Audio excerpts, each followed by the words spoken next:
안녕하세요. 미미의 꿈꾸는 다락방 책 읽어주는 미미입니다. 키다리 아저씨. 원작 진 웹스터. 그 첫 번째 이야기. 우울한 수요일. 존 그리어 고아원의 매월 첫째 수요일은 정말 지긋지긋한 날이다. 한 달에 한 번씩 평의원들과 시찰위원들이 이곳을 방문하기 때문이다.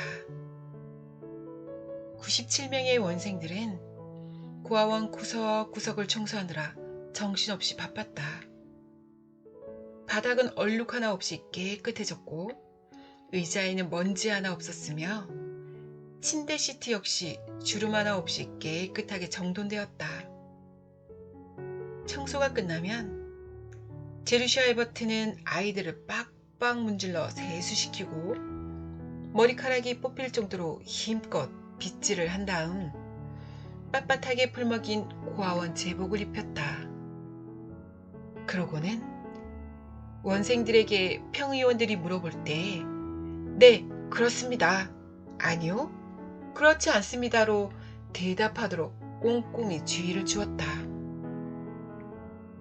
존 그리어 고아원에서 가장 나이가 많았기 때문에 제루시아 에버트는 이런 귀찮고 힘든 일들을 혼자서 도맡아 해야 했다. 하지만 이 우울한 수요일도 그럭저럭 저물어 가고 있었다. 제루시아는 손님들에게 대접할 샌드위치를 다 만들어 놓고 서둘러 2층으로 올라갔다. 제루시아가 특별히 책임지고 있는 2층 방에는 4살부터 7살까지의 꼬마들 11명이 나란히 작은 침대에 누워 있었다. 제루시아는 아이들의 옷을 단정하게 다시 매만져주고 코를 닦아준 다음 들떠있는 아이들을 한 줄로 세워 식당으로 데리고 갔다. 식당에는 맛있는 과자가 아이들을 기다리고 있었다. 겨우 한숨을 돌린 제루샤는 창가 의자에 털썩 주저앉았다. 아침 5시부터 쉴 새 없이 일하며 리핏 원장에게 계속 야단을 맞긴 했지만 그럭저럭 오늘도 무사히 끝난 것 같았다. 제루샤는 차가운 유리창에 지끈거리를 이마를 갖다 대고 고아원 정문을 빠져나가는 마차와 자동차의 행렬을 물끄러미 바라보았다. 평의원들과 시찰위원들이 서둘러 집으로 돌아가고 있었다. 창밖을 바라보던 제루샤는 어느새 상상의 나래를 펴기 시작했다. 모피 코트와 깃털이 달린 벨벳 모자로 한껏 멋을 부린 제루샤는 멋진 자동차 뒷좌석에 비스듬히 기대어 앉아 운전수에게 우아하게 지시했다. 집으로 가요. 네, 아가씨. 운전사는 공손히 대답하고 그녀를 화려한 저택 앞에 데려다 준다. 그러나 그녀의 상상은 언제나 이쯤에서 깨어져 버린다.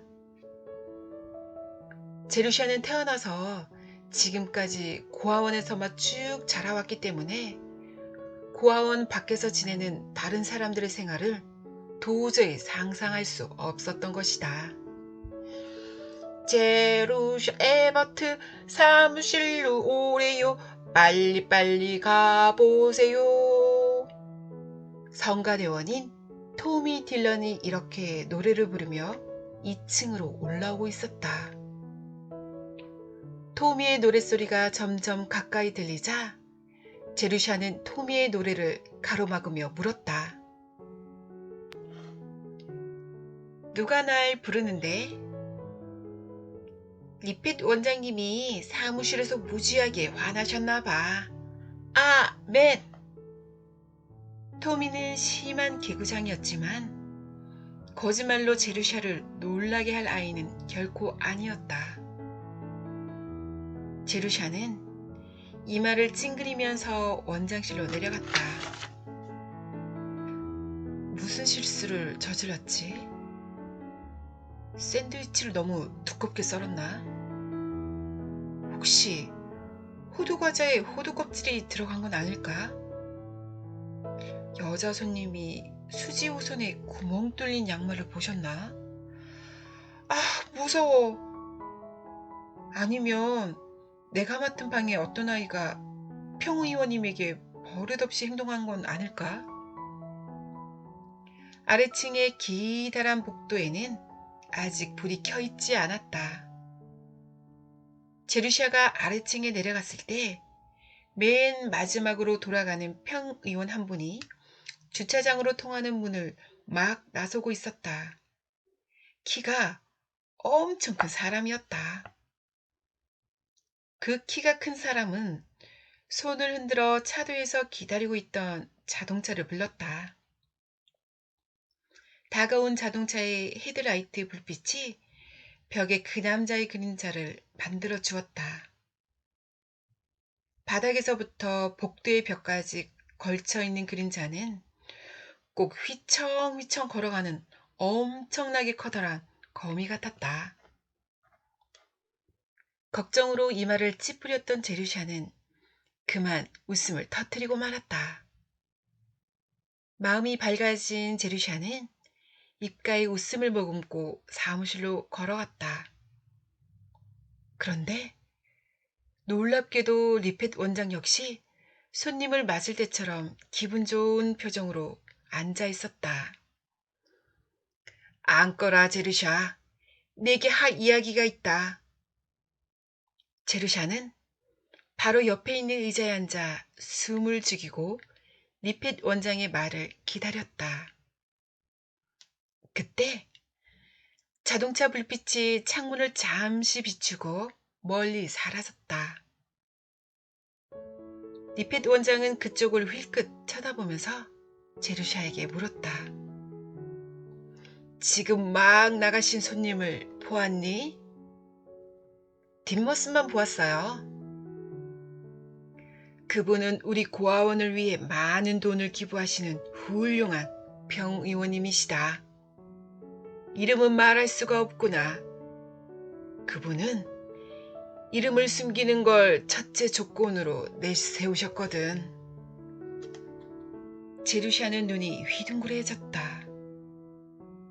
리페드 원장이 평의원에 대한 이야기를 하기 위해 자신을 원장실로 부른 적은 지금까지 한 번도 없었기 때문이다. 찰스 벤튼과 헨리 프레이즈를 기억하겠지? 그 애들도 모두 저 평의원님이 대학에 보내주셨단다. 그 애들은 열심히 공부해서 은혜를 갚았지. 그분은 그 애들이 훌륭한 사람이 되는 것만으로도 만족하신단다. 그분은 지금까지 남자아이들에게만 자선을 베풀어 오셨지. 아무래도 여자애한테는 별로 흥미가 없으신 모양이야. 아, 그래요? 제루샤는 중얼거렸다. 이때쯤 한 번은 대답을 해줘야 할 것 같았기 때문이다. 오늘 회의에서 내 장래에 대한 이야기가 있었다. 리펫 원장은 잠잠고 있다가 다시 천천히 말을 시작했다. 제루샤는 매우 궁금해서 가슴이 두근거렸다. 너도 알다시피 우리 고아원에서는 보통 16살이 되면 고아원을 떠나게 되어 있지. 하지만 내 경우는 특별했어. 품행이 늘 좋았다고 말할 수는 없지만 내가 공부를 아주 잘했기 때문에 고등학교에 보내주었던 거야. 그런데 이제 고등학교도 졸업했으니 더 이상 너를 고아원에 있게 할 수가 없구나. 이미 너는 규정보다 2년이나 더 있었으니까. 리펫 원장은 제루샤가 지난 2년 동안 고아원을 위해 열심히 일했다는 사실을 까맣게 잊은 것 같았다. 그래서 오늘 회의에서 너의 진로에 대해 의논했다. 그리고 내 기록이 검토되었지. 매우 철저하게. 리페트 원장은 죄수를 바라보는 듯한 눈초리로 제루샤를 쳐다보았다. 제루샤는 별로 잘못한 일이 없었는데도 미안한 표정을 지을 수밖에 없었다. 대개의 경우 졸업을 하면 바로 일자리를 구해주게 되어 있지만 너는 몇몇 과목에서 꽤 우수한 성적을 냈더구나. 특히 국어 성적은 아주 우수했어. 우리 고아원의 시찰위원인 프리차디 양은 내 장문 선생님과 너에 관해 자주 의견을 나누었다고 하시더구나. 그분은 또 내가 쓴 우울한 수요일이라는 글도 큰 소리로 읽어주셨다. 이제는 제루샤도 진짜로 죄 지은 사람의 표정을 짓게 되었다. 너를 이제까지 키워주고 공부시켜준 고아원을 웃음거리로 만들다니. 너는 감사할 줄 모르는 아이더구나. 만약 그 글이 재미있게 쓰여지지만 않았어도 난 널 용서하지 않았을 거다. 그런데 지금 방금 나가신 평의원은 내 버릇없는 장문이 마음에 든다고 하시면서 너를 대학에 보내주겠다고 그러셨다. 대학에요? 순간 제루샤는 깜짝 놀라며 리페드 원장을 쳐다보았다. 그분은 그 일에 대해 나와 이야기를 나누기 위해 잠시 남으셨던 거야. 그런데 그 조건이란 게 참 엉뚱하기도 하지. 그분은 너를 작가로 만들고 싶으시단다. 작가요? 제루샤는 얼떨떨해서 그저 리페드 원장의 말을 되풀이할 수밖에 없었다. 그게 그분의 희망이다. 너는 여름까지만 여기에 머무르게 된다. 친절하게도 프리차드 양이 내 진학 준비를 도와주시겠다는구나. 내 기숙사비와 등록금은 그분이 직접 대학으로 보내주시기로 했다. 그리고 너는 그분의 비서를 통해서 매달 $35 정도의 용돈을 받게 될 거야. 그 정도면 충분하겠지? 네? 네네네. 제루샤는 아직도 모든 게 어리둥절할 뿐이었다.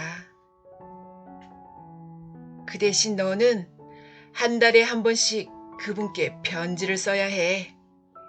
돈을 보내준 데 대한 감사의 인사는 필요 없고 다만 내 공부가 얼마만큼 향상되었는지 하루의 일을 자세히 쓰면 된단다. 내 부모님이 살아계셨다면 부모님께 보냈을 편지처럼 말이다. 편지는 존 스미스 씨 기하라고 써서 비서 앞으로 보내야 해. 물론 존 스미스 씨가 그분의 진짜 이름은 아니지. 그분은 자신의 이름을 밝히고 싶지 않은 모양이야. 그분이 편지를 쓰게 하는 것은 편지만큼 문장력을 향상시켜주는 것은 없다고 생각하시기 때문이란다. 또한 편지를 통해 내가 무엇을 공부하고 있는지 알고 싶기도 하실 테고. 그분은 내 편지에 절대 답장을 하지 않으실 거다. 편지 쓰기를 싫어하시는 데다 너 때문에 부담을 느끼게 되는 것을 원치 않으신단다. 만약 꼭 답장이 필요한 일이 생길 때는 비서 그리그스 씨에게 사연을 말하면 돼. 매달 편지를 보내는 일은 스미스 씨께서 원하시는 단 하나의 조건이니까 너는 꼬박꼬박 편지를 써야 한단다. 그리고 언제나 공손하게 써야 해. 항상 존 그리어 고아원의 평의원님께 편지한다는 사실을 잊어서는 안 돼. 제루샤는 빨리 사무실을 나가고 싶어서 자꾸 문 쪽을 바라보았다. 그녀의 머릿속은 온통 흥분으로 소용돌이치고 있었다. 빨리 리펫 원장의 말에서 벗어나 혼자 생각을 가다듬고 싶을 뿐이었다. 그래서 살그머니 일어나 뒤로 조금 물러섰다. 그러나 리펫 원장은 더 있으라고 손짓했다. 너는 이 특별한 행운에 감사해야 해. 너 같은 애가 이런 출세의 기회를 갖는다는 건 흔하지 않으니까. 너는 늘 명심해서. 원장님, 잘 알겠습니다. 정말 감사합니다. 그리고 말씀이 끝나셨으면 전 이만 가보겠습니다. 어서 가서 프레디 퍼킨스의 바지를 기워주어야 하거든요. 리펫 원장은 무슨 말인가를 더 하려고 했으나 제루샤는 원장실 문을 닫고 나왔다. 말문이 막힌 리펫 원장은 입을 딱 벌린 채 제루샤가 나가는 모습을 멍하니 바라볼 뿐이었다.